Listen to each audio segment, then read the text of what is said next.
오늘 사사기 10번째 시간이 되었습니다. 사사기 4장까지밖에 오지 못했지만 벌써 10번째 이제 사사기 말씀을 나누고 있는데요. 여러분 느끼셨습니까? 10번의 오늘까지 설교, 앞으로도 계속 그러겠지만 계속 꼬리에 물고 가고 있습니다. 조금씩. 제가 그러려고 한 게 아니라 성경이 그렇게 되어 있기 때문에 저는 그저 그렇게 따라갈 따름입니다. 그러느라고 4장까지 왔는데 10번이나 오늘 설교하게 됩니다. 오늘 말씀 제목이 선포되는 말씀을 벤치마킹 하라라는 제목의 말씀입니다. 지난번에도 성경 읽기에 대해서 잠깐 말씀을 드렸죠. 생각하면서 성경 읽어야 된다. 무턱대고 성경을 읽으면 별로 좋지 않다. 물론 무턱대고 성경 우리가 읽을 수 있죠. 그냥 성경 안 읽는 것보다 그렇게라도 성경 읽는 게 좋습니다. 그리고 초기에는 우리가 막 성경 많이 읽는 거 아주 효과적입니다. 그런데 한 가지 난점이 이런 겁니다. 무턱대고 성경 읽다 보면 성경 읽다가 어떤 현상이 일어나니까 성경 어렵구나. 읽어도 모르겠어. 그러겠죠? 그러다가 결국에는 성경과 멀어지게 됩니다. 이것이 무턱대고 성경 읽는 하나의 내용이 될 수가 있어요. 그래서 지난주에 이제 성경 읽을 때 우리가 좀 생각하면서 읽으면 좋겠다. 생각하면서 읽읍시다. 집중력을 가지고 혹은 의문점을 가지고 왜 이렇게 기록되어 있지? 무슨 뜻일까라고 이제 생각하면서 성경 읽으면 효과적이다. 그런 말씀을 드렸어요. 그랬더니 어떤 집사님이 그러세요. 성경을 읽을 때 생각하면서 성경을 읽어도 어떤 것은 잘 모르겠어요. 그러세요. 맞아요. 우리가 생각하면서 읽는다고 성경이 훤히 금방 다 알 수 있는 건 아니죠. 잘 생각하면 읽어도 잘 몰라요. 어려워요. 이유가 뭘까요? 답을 모르니까 그렇습니다. 당연히 우리가 답 모르죠. 그런데 답을 알고 문제를 보면 어때요? 문제가 보여요. 답이 보여요. 근데 답을 모르면 무슨 문제인지 감을 못 잡는 그런 것 같아요. 그래서 오늘 이제 세 번째 여러분에게 설명해 드리려고 하는 것이 답을 알고 성경 읽기라는 거예요. 이 답을 알고 성경을 읽는다고 하는 것은 이런 뜻입니다. 첫 번째로 세 가지가 필요한데 성경 원저자의 관점을 알고 있어야 된다는 거죠. 성경 원저자가 왜 이렇게 기록하시게 하셨는가. 그 성경 원저자의 관점에서 성경을 읽을 필요가 있고, 두 번째는 정교하게 해석을 해야 된다라는 겁니다. 성경이 동서남북 왔다 갔다 지그재그로 왔다 갔다 이렇게 돼 있잖아요. 마치 우리가 부산 갈 때 서울에서 부산을 계속해서 내려가지 않습니까? 그래야 이제 부산 가는 거예요. 그런데 부산 내려가다가 중간에 강원도 갔다 속초 갔다가 다시 인천 갔다가 다시 서울 올라왔다가 다시 광주 갔다가 다시 수원 왔다가 다시 대구 갔다가 부산 이렇게 가지 않죠. 성경도 그렇게 돼 있어요. 서울부터 부산까지 차근차근 정교하게 돼 있습니다. 그래서 성경을 정교하게 해석해야 될 필요가 있고, 세 번째 해석이 되어야 된다라는 겁니다. 요즘 우리 평신도 성도님들 큐티하신 분들 많으신데 굉장히 좋은 거예요. 근데 많은 목사님들 우려하는 게 있어요. 뭐냐니까 성경을 해석하지 않고 막 적용한다는 얘기예요. 해석하지 않고 적용하는, 특별히 구약 성경을 해석하지 않고 적용할 때의 문제점에 대해서 많은 목사님들이 이제 지적을 하는 것을 볼 수가 있습니다. 여하튼 우리가 답을 앓고 성경을 읽는다고 하는데 이 세 가지를 전제로 해서 이제 성경을 읽는 것인데요. 오늘 제가 질문 하나 거의 던졌죠. 첫 번째 질문이 우리가 인천 상륙작전 하면 떠오르는 사람이 누구죠? 메가더 장군이죠.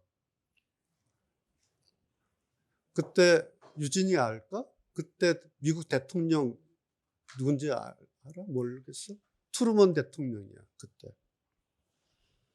인천 상륙작전 하면은 대통령이 기억되지 않고 야전 사령관, 메가더 장군이 기억되죠. 그래서 메가더 장군은 우리가 전쟁 영웅이다. 그렇게 말합니다. 전쟁 얘기하면은 장군이 기억되는 거죠. 자, 이 질문을 왜 던지냐면 두 번째 질문이에요. 오늘 우리가 4장 읽은 것처럼 전투 이야기죠.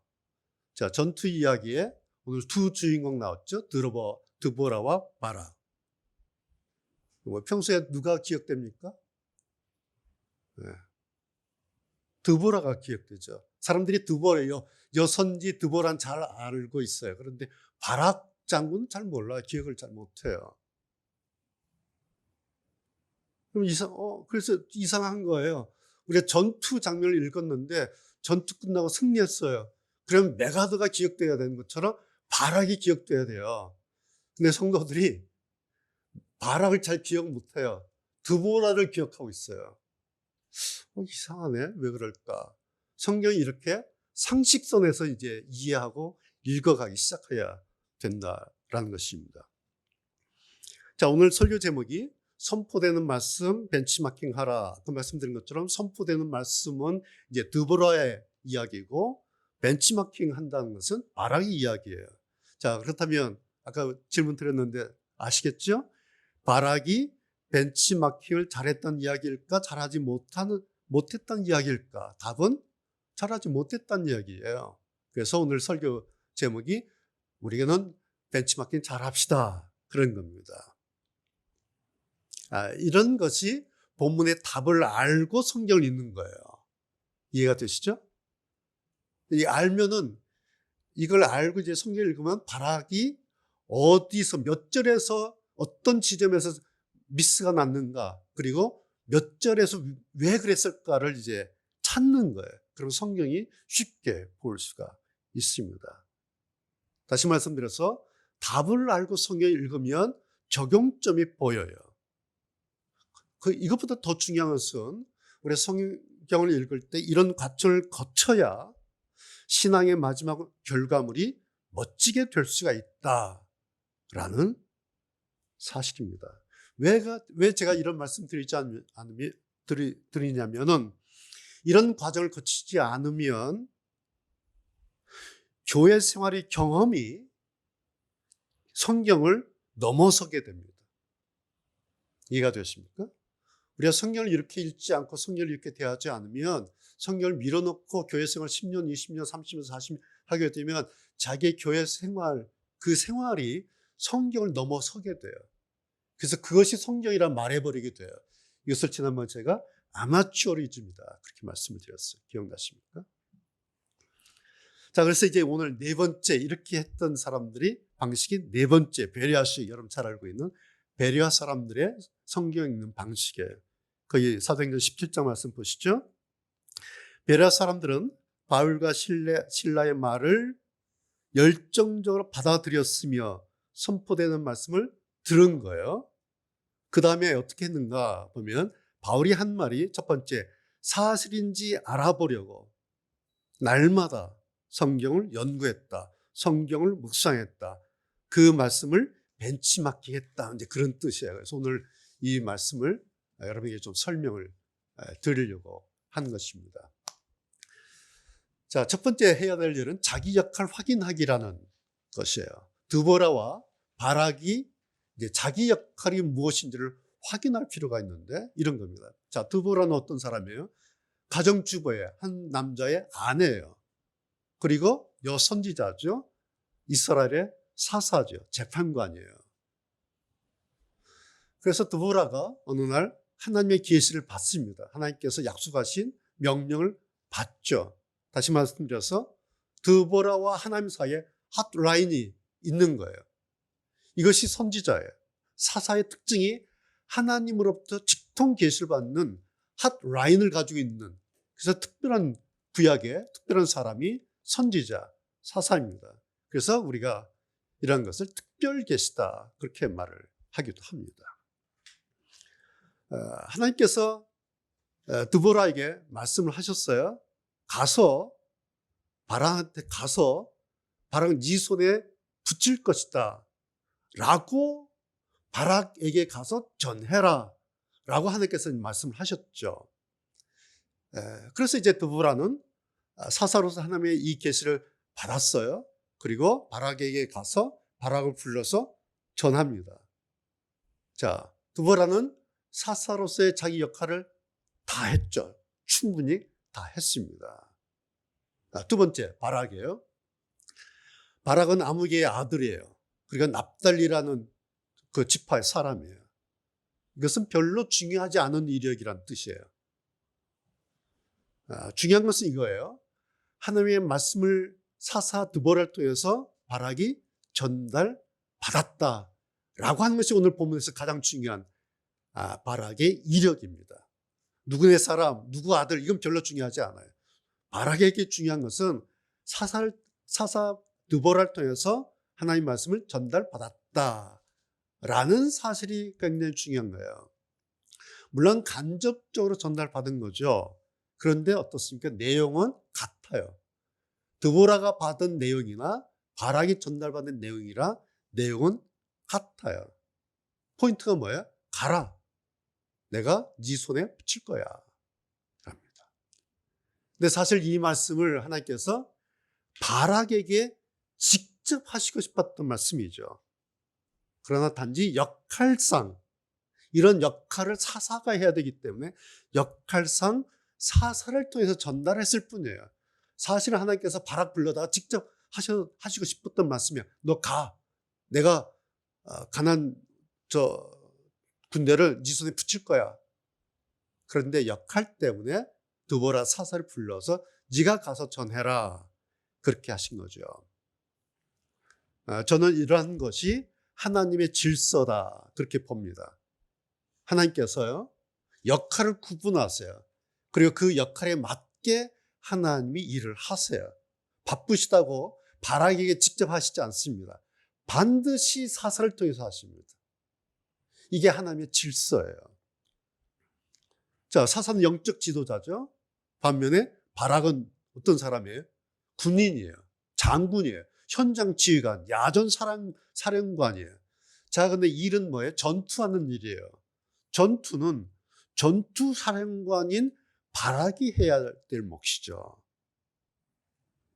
이해가 되시죠? 네. 자, 그래서 이제 이것이 드보라의 역할이고 바락의 역할이 이렇게 이제 정리가 되는 거예요. 자, 그렇다면 그 다음 바락이 어떤 반응을 보였어야 했겠습니까? 이 부분이 오늘 말씀의 포인트예요.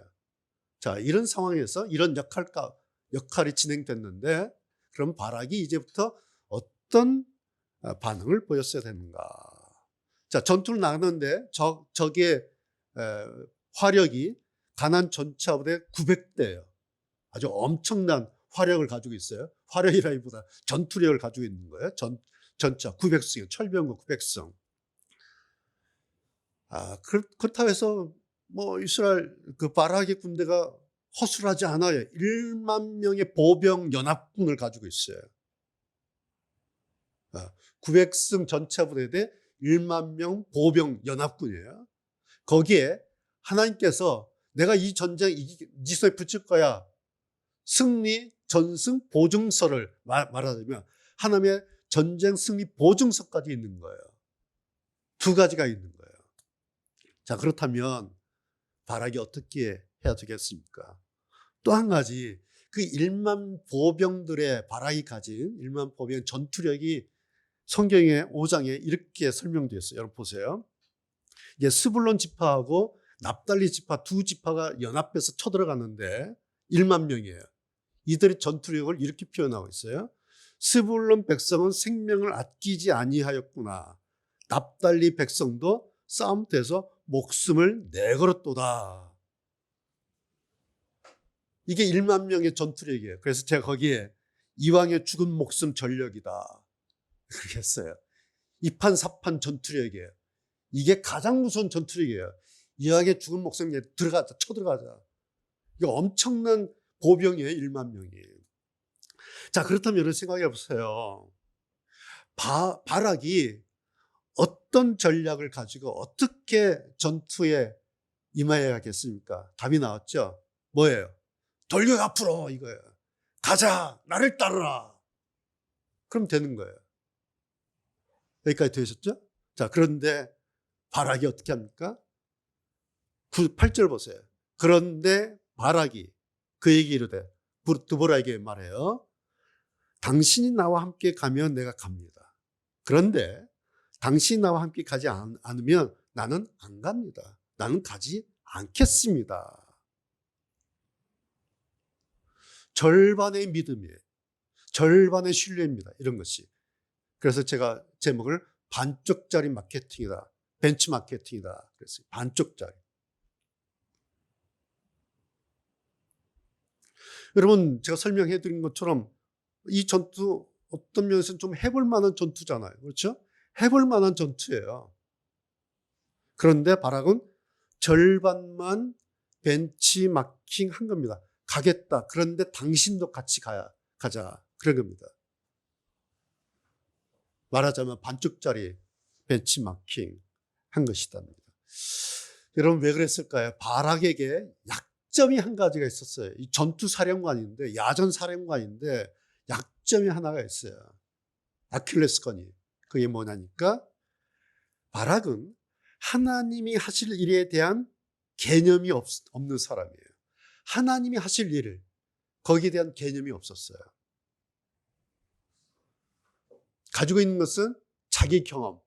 바락은 자기 전투 경험은 가지고 있는데 거기에 하나님이 하실 일이라고 하는 개념이 없었어요. 그래서 바락은 이 시스라 장군의 그 적의 허점을 보는데 실패하고 맙니다.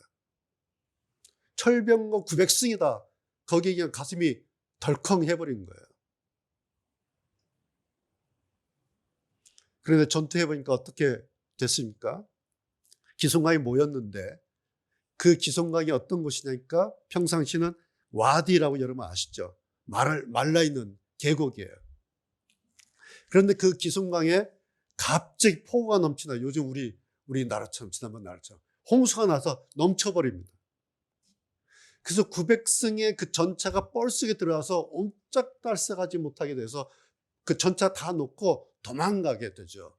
그래서 그 도망가는 적들 쫓아가서 다 죽여서 진멸하게 됩니다. 그리고 시스라도 막 도망쳐 가지 않습니까? 기송강 전투가 시작됐는데 마침 그때가 폭우가 내리던 그때였다라는 거예요. 여러분, 뭐 당연하지 않나? 라고 생각하시겠지만, 만약 여러분 생각해 보세요. 기송강에 폭우가 내렸다라고 했다면 그걸 알고 시스라가 900승을 전차 보냈겠습니까? 안 보낸 거예요. 떠날 때는 말짱했어요. 최고의 환경이었어요. 우리가 이제 이스라엘 다 이제 전멸을 시킨다. 900승 몰고 기세등등하게 간 겁니다. 기송강 갔는데 거기서 폭우가 내린 거예요. 그래서 그 바짝 마른 계곡이 그냥 범람해버린 겁니다. 13절 보면 그렇게 기록되어 있어요. 시스라가 기송강에 도착했는데 그러자 드보라가 바락에게, 자, 때가 됐다. 이제 공격하라. 그렇게 말합니다. 두 번째 내용 여러분 기억나시죠? 가나안의 장수 이제 시스라가 도망갑니다. 이제 추격을 봐서 이제 목숨 살리고 도망가는데 어디로 가냐니까 자기네와 친분이 있는 그 왕과 친분이 있는 헤벨의 집에 들어가서 숨습니다. 살려달라고, 나 좀 감춰달라, 이렇게 숨겨달라고. 이제 결과적으로 그 아내 손에 죽죠. 마치 믿는 도끼에 발등 찍힌 것 같아요. 그런데 이것이 하나님의 계획표 안에 다 들어있었던 일이다라는 거예요. 여러분, 성경에 그렇게 돼 있죠. 23절에 보세요. 여호와께서 시스라를 여인의 손에 파실 것임이니라. 9절은 언제적인 이야기냐니까 아직 기송강 전투가 시작되기 전에 드보라가 바락에게 한 얘기예요. 그때 뭐라고 얘기하냐니까 여호와께서 시스라를 여인의 손에 파실 것이다. 그 다음에 23절 이제 전쟁 끝났어요. 평가를 하는데 이와 같이라는 야엘이, 그 아내 야엘이 이날에 시스라를 죽인 날, 그날에 하나님께서 가나안 왕 야빈을 이스라엘 자손 앞에서 패하게 하신지라. 성경은 이렇게 그날의 전투를 평가하고 있습니다. 야엘이 그날 시스라를 죽였는데 그것은 하나님께서 가나안 왕 야빈을 이스라엘 자손 앞에서 패하게 하셨기 때문에 이런 전투 결과가 나온 것이다 라고 성경이 증언하고 있습니다. 그런데 이 내용에 발악은 더 이상 없어요. 더 이상 발악은 나오지도 않고 보이지도 않습니다. 왜 그럴까요? 그 이유가 뭘까요? 첫 번째는 발악은 선행학습을 응용하는데 실패하고 말았어요. 선행학습이 있었어요. 여러분 기억나세요? 1장에 나왔던 철병거 이야기 나왔죠. 그 다음에 3장에 나왔던 남겨두신 열국 나왔죠. 그 이야기 발악이 어렸을 때부터 다 듣고 다른 사람입니다. 이건 전설 같은 이야기였을 거예요. 당시 이 사람들에게는. 알고 있었어요, 그런 것을. 그래서 발악이 이 철병거 이야기와 남겨두신 이야기를 알고 있었다면, 기억했었다면 시스라의 그 900대 전차를 이번 경우와 빗대어서 그것일지 모르겠다. 그런데 하나님께서 그때 하셨지. 그런데 발악은 이걸 잊어버린 거예요. 실패하고 말았습니다. 두 번째 이유는 드보라에 대한 절반의 신뢰다. 절반만 믿은 거예요. 드보라에 의해서 전해진 하나님의 말씀을 전적으로 신뢰하지 못했다라는 것이죠. 드보라? 여자야. 아무개 아내야. 선지자야. 판사야. 좋아. 그런데 거기까지는 좋은데 전쟁이라고 하는 것을, 전투를 하나님께서 계시한 걸로, 하나님 계시 받은 걸로 그걸로 전쟁하라고? 그 다음 책임 누가 지라고?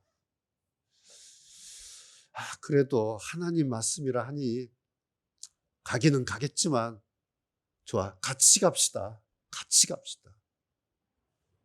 하나님께서 가라고 하셨으니까 가기는 갈 텐데 같이 갑시다.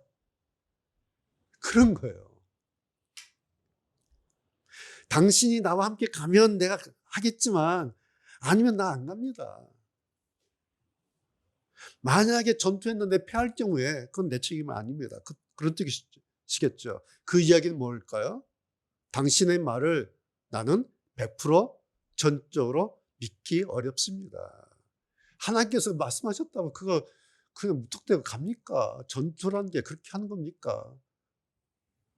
그래도 또 하나님 말씀하셨다니까 가긴 갈 텐데 같이 갑시다. 그런 거예요, 지금 발악이. 그래서 제가 발악의 가치관을 그렇게 했어요. 발악의 가치관, 안전빵. 발악의 삶의 태도는 안전빵이에요. 그러기 위해서 발악의 특징은 매사 간을 보는 사람이에요. 매사 간을 보는 거예요. 안전하게 하기 위해서 매사 간을 봐요. 그러다 발악이 절의 기회를 놓친 겁니다. 왜요? 구절이 있었다는 생각을 하지 못하는 거예요. 구절, 발악은 간을 보다가 구절 같은 걸 생각하지 못한 거예요. 구절 보세요.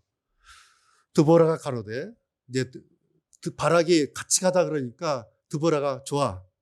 내가 반드시 너와 함께 갈 거야. 가겠다. 그러나 너는 이제 가는 일로는, 전투 일로는 영광을 얻지 못할 것이다. 왜?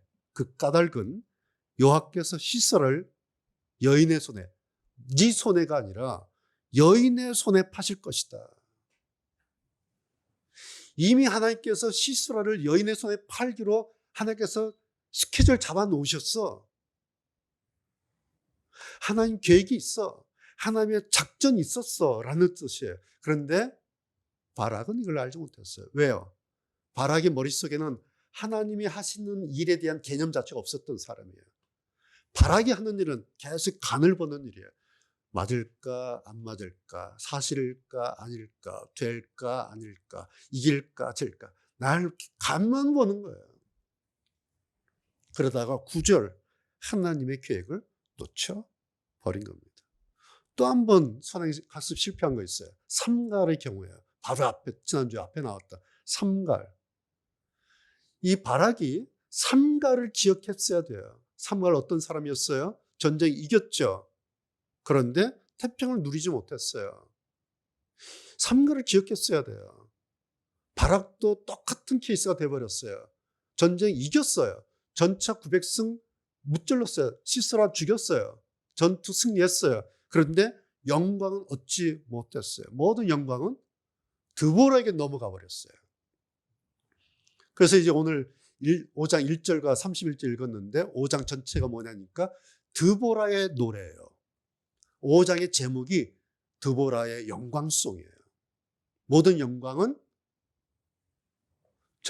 전투 승리는 전쟁 영웅이잖아요.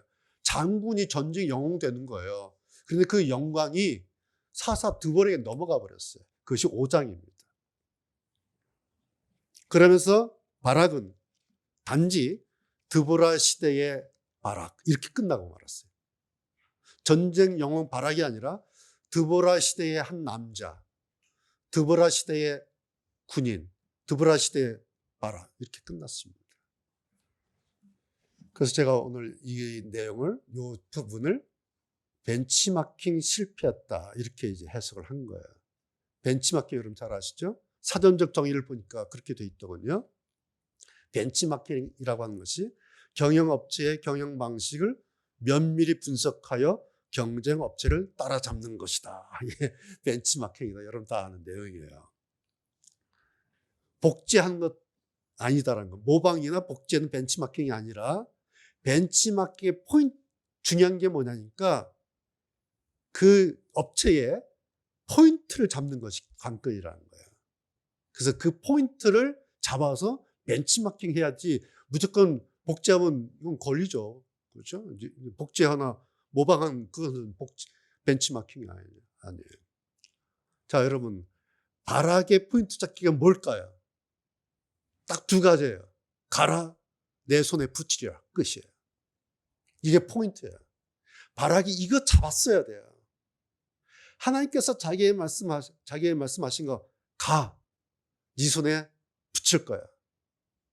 이것이 바락의 벤치마킹 핵심이에요. 포인트. 바락이 이걸 놓친 거예요. 왜요? 간 보다가 이걸 놓쳤어요. 뭐 여러분 저보다 더 잘 아시겠지만 벤치마킹의 성공 요소가 있죠. 첫 번째 뭐예요? 성공할 트렌드를 재빨리 간파하는 거예요. 포인트, 이제 뭐 앞으로 어떤 것이 성공할 것인가 그 포인트 트렌드를 재빨리 이제 간파하는 거죠. 두 번째, 그런 다음에 남들 시작하기 전에 먼저 시작하는 거예요. 그게 이제 벤치마킹 성공하는 요소죠. 다른 사람들 벤치마킹에서 성공하는구나, 장사 잘 되는구나 하고 시작하면 다 망하죠. 왜요? 유행 끝, 트렌드 끝이에요. 후발주자 프랜차이즈 망하는 이유가 바로 이거 아닙니까? 뭐 잘 된다, 그럼 막 다 가게 열어요. 근데 첫 번째 한 사람 벌고 다 빠진 다음에 그때가. 이런 게 벤치마킹이죠.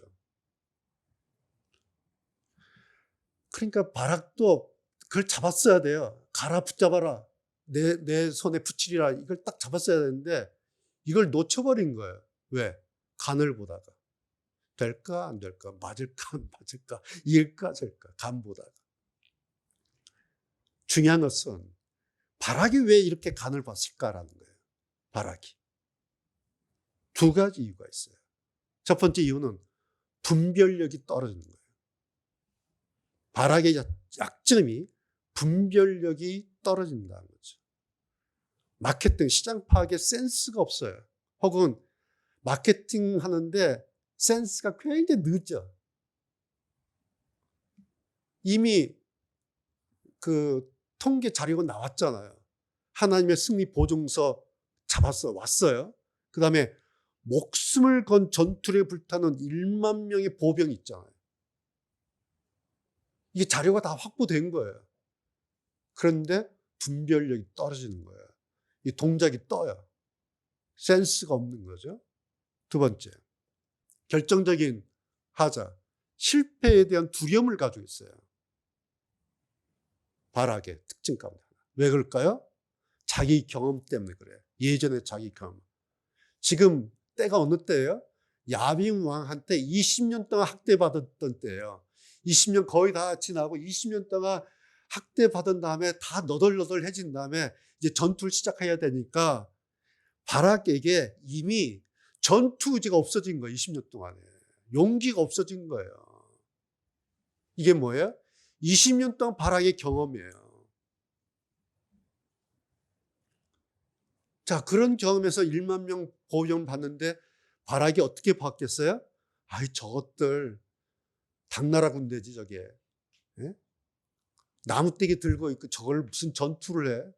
오합지졸. 이렇게 본 거예요. 뭘 못 봤어요? 불타는 전투력을 못 본 거예요. 생명을 던지겠다는 그들의 1만 명의 전투력을 보지 못하고 자기 경험에 아이, 저것들 뭐 오합지졸 10,000명 갖다 놓으면 뭐해? 왜요? 실패에 대한 두려움이 바락을 잡고 있었다라는 것입니다. 그래도 전투는 나갔잖아요. 이것을 제가 창의성 없는 도전이다 그랬어요. 전투하긴 했어요. 전쟁에 나갔어요. 그런데 창의적이지 않는 전투를 시작한 거예요. 뭐예요? 드보라에게 얹혀가기. 이렇게 했어요. 드보라한테 얹혀서 간 겁니다. 왜 그랬을까요?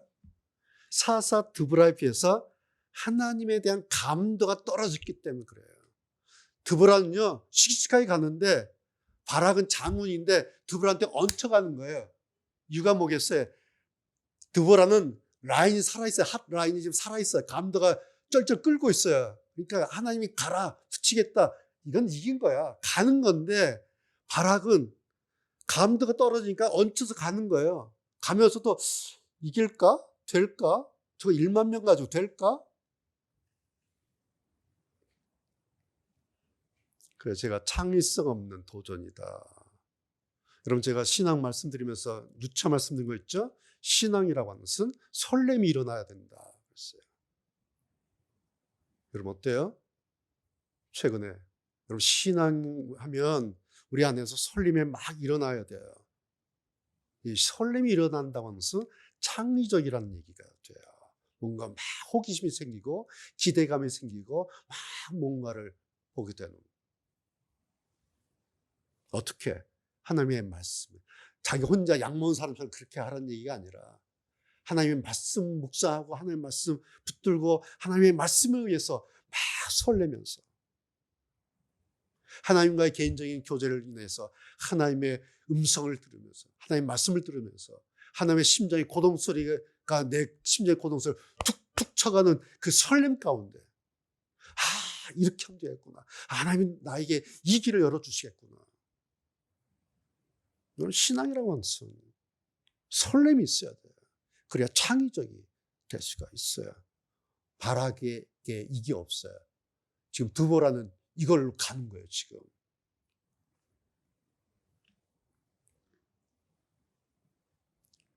그래서 오늘 본문을 보면 바락이 참 안타깝고 아쉬운 사람이에요.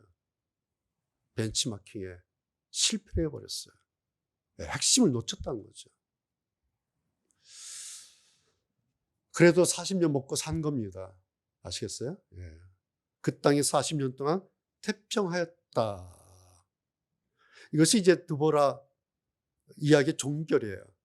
드보라 이야기 5장 다 끝나고 그 땅이 40년 동안 이제 태평했습니다. 그런데 바락이 안 보여요. 바락이 어디 갔어요? 아니에요. 그 안에서 40년 동안 남들처럼 나름 평안하게 태평하게 살았습니다. 그런데 오늘 성경에서 보는 이 바락에게는 일생일대 가장 아쉬운 마치 주홍글씨 같은 그 수치의 순간이 남아있어요. 뭐예요? 8절이에요. 8절이 바락에게는 주홍글씨 같은 수치예요. 땅을 치고 한탄하는 것이 바락이 8절이에요. 8절 뭐예요? 나 혼자 절대 안 갈 거야 라고 했던 거. 아마 바락이 40년 태평에 살면서 속으로 혼자 그랬을 거예요. 그때 내가 왜 그랬을까? 그때 내가 왜 그랬을까? 나 혼자서 1만 병사 가지고도 충분히 이기고도 남았을 텐데 그때 왜 내가 그랬을까? 그때 기순강이 범람할 때라는 그 생각을 왜 나는 하지 못했을까? 왜 내가 그 생각하지 못했을까? 내 손으로 죽이지 않아도 시스라는 그렇게 끝나고 말았을 텐데 왜 내가 그랬을까? 별 후회가, 별 아쉬움이, 별별 생각이 다 들었을 거예요. 몇 년 동안? 40년 동안. 이게 남들 다 누렸던 태평세월 40년을 혼자서만 몰래 소화를 했을 40년 속쓰림의 발악이에요. 겉으로는 남들같이 잘 살아서 자기도 태평하게 살지만 혼자서 내가 왜 그랬을까? 내가 왜 그랬을까? 내가 왜 그걸 몰랐을까? 내가 왜 절반만 믿었을까? 왜 그랬을까? 내가 왜 드보라에 얹혀갔을까? 40년 동안 드보라가 땅을 치고 자기 발등을 찍었을지 모릅니다. 오늘 결론은 이런 겁니다. 오늘 우리 시대는 계속해서 설교 홍수 시대에 우리가 살고 있죠. 말씀 홍수 시대예요. 갑자기 그런 게 아니라 계속해서 한국교회는 말씀 홍수 시대였고 설교 홍수 시대였어요. 도대체 일주일에 몇 번의 설교를 듣는지 몰라요. 유튜브만 틀면 채널만 돌리면 설교가 쏟아져 나옵니다. 설교 홍수 시대, 말씀 홍수 시대 들어요. 그런데 이런 이야기가 들려요. 영적 기갈로 영적인 설렘을 잃었다. 말씀을 듣지 못해서 말씀이 없어서 내가 영적으로 기갈되었다. 영적으로 메말라 버렸다. 라는 말이 들린다면 여러분 그건 누구 책임입니까? 누구 책임일까요? 책임 원인자가 있을 거예요. 지점이. 제대로 전해주는 설교자가 없든지 그래서 영적 기갈이 났든지 아니면 듣고도 그 말씀을 벤치마킹 하는데 실패했든지 둘 중 하나입니다. 물론 그 중간은 이도 저도 아닌 무감각지대가 또 있을 수도 있어요. 여러분 좋은 정보 있다고요? 좋은 정보 들었다고 다들 벤치마킹 하는 거 아니죠? 사업을 이렇게 해야겠다라는 열망이 있는 사람, 절박함이 있는 사람만이 눈에 불을 켜고 벤치마킹 합니다. 좋은 정보 있다고 좋은 정보 들었다가 다 벤치마킹해서 사업을 일으키지 않아요. 내가 오늘 사업 일으킬 거야. 나 일어나야 돼. 나 돈 벌어야 돼. 절박함이 있는 사람, 열망이 있는 사람, 그런 사람들이 벤치마킹 하죠. 남들 하는 거 다 구경하다 끝난 사람이 있어요. 반면에 그걸로 자기도 일어서는 사람 있습니다. 결국 자기 몫이다 그 말씀이에요. 사업도 자기 몫이지만 신앙도 결국은 자기 몫이죠. 사업이든 신앙이든 벤치마킹 똑같은 겁니다. 자, 지난번에 여러분 기억나십니까? 사사기 두 번째 설교가 신앙이 어려운 이유라는 제목의 설교였어요. 거기에 이제 결론 부분에 우리가 이제 앞으로 좋은 신앙하기 위해서 세 가지 방법이 있습니다. 제가 제시했던 거 기억나시죠? 첫 번째가 하나님에 대해서 집중력을 가져야 된다. 두 번째, 하나님을 향해서 간절함을 가져야 된다. 오늘 벤치마킹에 대한 열망과 간절함이 있어야 된다는 그 말과 같은 거예요. 하나님을 향해서 우리가 간절함이 있어야 돼요. 그리고 세 번째 드렸던 말씀이 이런 거예요. 설교자에 의한 신뢰감을 가지기. 설교자에 의한 신뢰감을 가져야 합니다. 그러면서 제가 설명했던 것이 이런 거예요. 설교자에 대한 신뢰감을 가지라는 말씀이 아닙니다라고 말씀드렸는데 기억나세요? 구분이 되십니까? 설교자에 대한 신뢰감을 가져야 된다라고 하면은 사람들이요, 설교자를 주목해요. 설교자를. 우리 목사님을 주목해버려요. 그래서 목사님을 신경 써요. 제 의도는 그게 아니라 설교자에 의해서 선포된 그 말씀에 대해서 신뢰감을 가져야 된다. 그 말씀이에요. 결국 뭡니까? 그렇게 말씀하시는, 설교자를 통해서 그렇게 말씀하시는 그 하나님을 주목하십시오. 그 하나님을 신경하십시오. 라고 했던 것이 설교자의 의한 신뢰감 가지기라는 그런 말씀이었습니다. 기억나십니까? 자, 하나님의 말씀에 종인 설교하는 목사에 의해서 이 전해지는 이 하나님의 말씀을 집중해서 그 말씀을 오늘 나에게 직접 주시는, 오늘 바락의 경우를 여러분 참고하세요. 오늘 나에게 직접 주시는 하나님의 말씀으로 받으면, 즉 벤치마킹하면 드보라의 영광이 바락의 영광 되는 겁니다. 그래서 바락의 창가가 되면 5장이 만약에 바락의 창가, 바락의 찬송, 노래가 되면 드보라는 단지 전달자, 메신저, 선지자로 남아요. 왜요? 종이니까. 선지자, 사사는 하나님의 종이에요. 그럼 되는 거예요. 이렇게 되면 각자가 바락이든 사사, 드보라든 각자 서로 100% 자기 역할 하나님 앞에서 다 한 겁니다. 드보라는 100% 전했고 바락은 가서 싸웠고. 그럼 100% 다 한 거예요. 그러면 5장은 전쟁 영은 바락의 찬송이 되는 겁니다. 그럼 모두에게 영광이 되는 거예요. 하나님에게도 좋은 일이죠. 예. 그런데 그렇게 하지 않으면 바락의 창가는 드보라의 영광수정으로 끝납니다.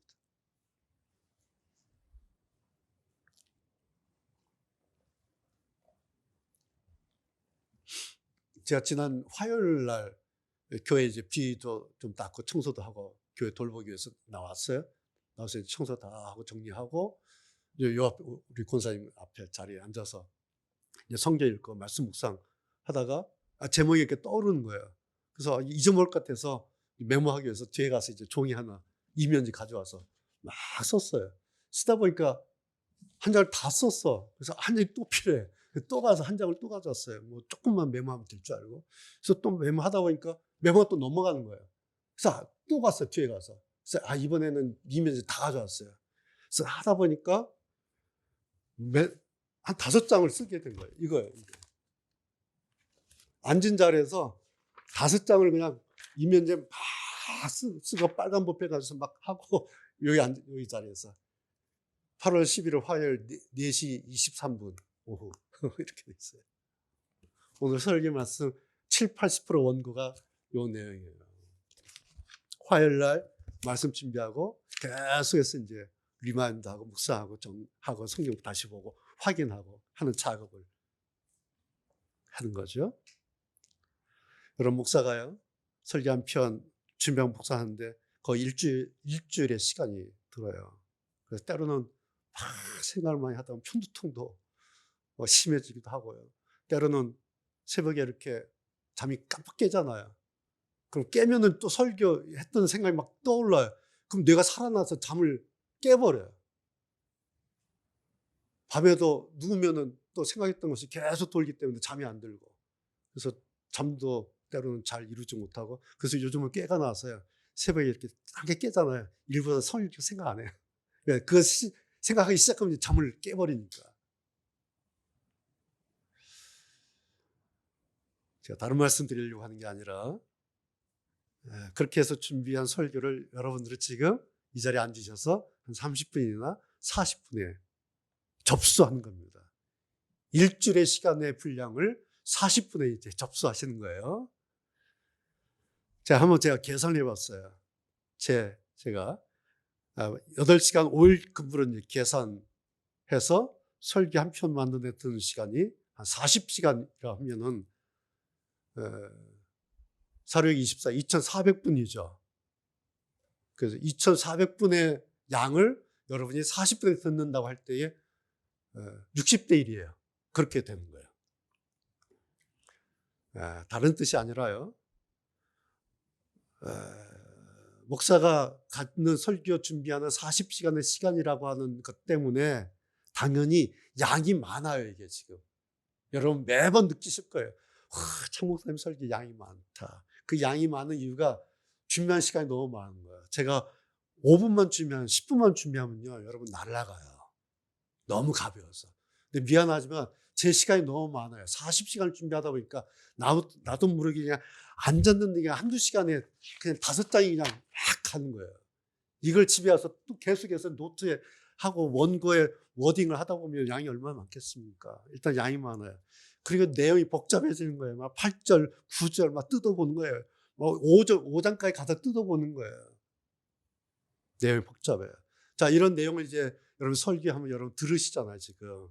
이해가 돼야 되잖아요. 이해가 돼야 마음에, 아, 그렇구나. 동의해야 되잖아요. 동의한다 끝납니까? 그 다음에 동의가 돼야 아멘 접수해요. 이 절차가 있어요, 여러분이 들으시는데. 듣고 이해하고 동의해야 되고 접수하기까지. 그래서 여러분이 지금 앉아 계시는데 설교 듣는 일이 굉장히 바빠요, 지금. 왜? 40분에 해야 되기 때문에. 40시간에 했던 이야기를 40분에 여러분이 접수해야 되니까 굉장히 지금 여러분 바쁜 시간입니다.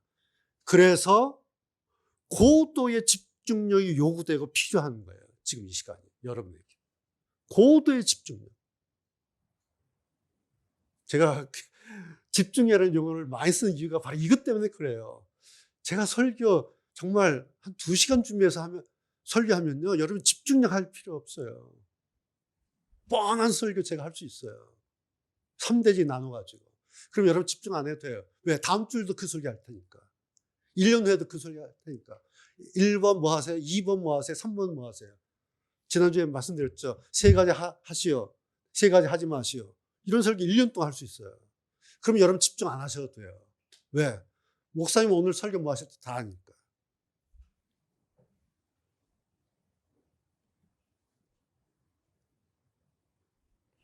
제가 다른 말씀 드리는 게 아니라 그렇게 하고자 하는 벤치마킹에 열망이 있어야 돼요. 그랬던 사람들이 바로 베레아 사람들이에요. 그래서 베레아식 성경 읽기라고 하는 말씀이 바로 그 뜻입니다. 자, 다시 보세요. 마지막 결론이에요. 6페이지.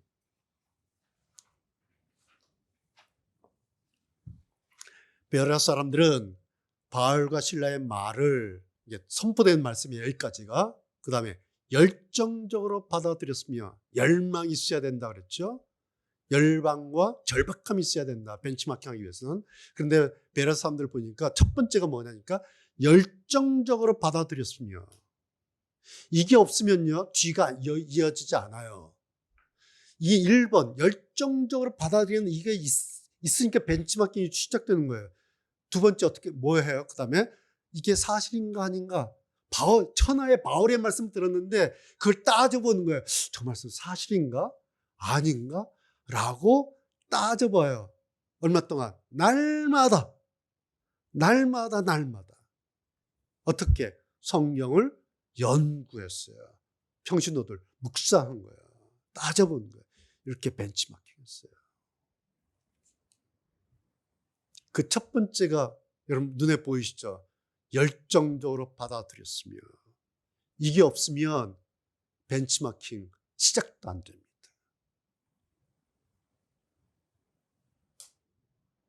누가 불을 붙여야 될까요? 열정적으로 받아들였으며, 이건 자기가 하는 거예요. 베레아 사람들이. 시동은 자기가 걸어야 돼요. 그러지 않으면 사실인지 알아보려고 하지도 않고요. 날마다 하지도 않고요. 성경을 연구하지도 않아요. 아예 없어요. 그러면 이 사도행전 요 17장 말씀 이렇게 되는 거예요. 베레아 사람들은 바울과 실라의 말을 들었다. 끝. 그랬더니 사람들이 하는 말이 저 사람들 뭐야? 그러더라. 이렇게 된 거예요. 성경이. 아시겠어요? 그런데 베레아 사람들이 바울과 실라의 말을 열정적으로 받아들이고 바울이 한 말이 사실인지 알아보려고 날마다 성경을 묵상하고 났더니 사람들이 하는 말이, 이야, 저 사람들 신사적이네. 어떻게 저 사람들 저렇게 신사적이야? 야, 젠틀맨들이다. 라고 밖에 있는 사람들이, 예수 안 믿는 사람들이 그 사람들을 보면서 부러워하더라 라고 하는 것이 베레아 사람들이에요.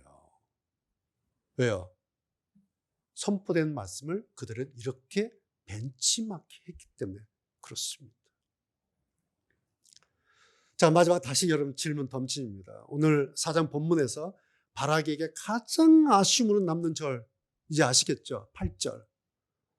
당신이 나와 함께 가면 내가 가려니와 당신이 나와 함께 가지 아니하면 나는 가지 않겠다. 가장 아쉬운 절이에요.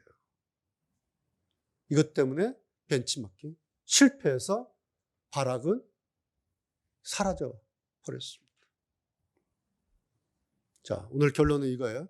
자기 신분, 자기 역할을 다시 확인한 거예요. 드보라는 드보라대로, 바락은 바락대로. 자, 드보라는 확인했죠. 이스라엘 하나님 여호와께서 가라, 네 손에 붙이리라 하셨느니라 라고 그대로 전한 거예요. 드보라는 100% 반응했어요. 드보라도 하나님의 말씀에 100% 벤치마킹 한 거예요. 드보라 그냥 반응했어요.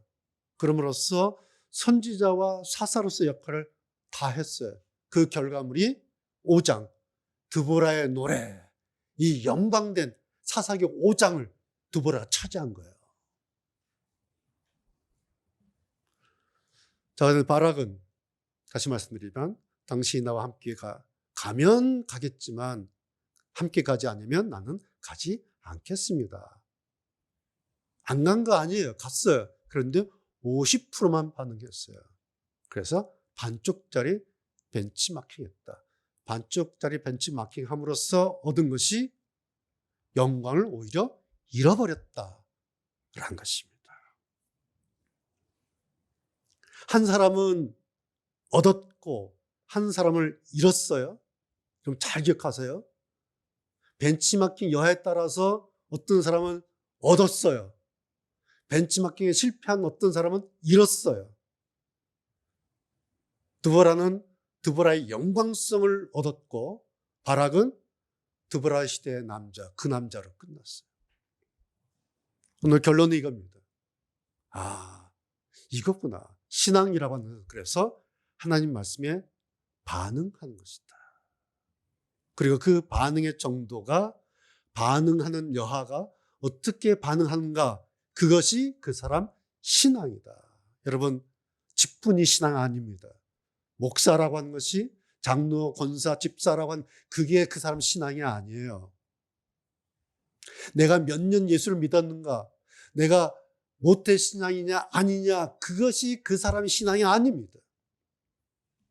신앙은 하나님 말씀에 내가 어떻게 반응하느냐, 어느 정도 반응하느냐, 그것이 그 사람의 신앙입니다.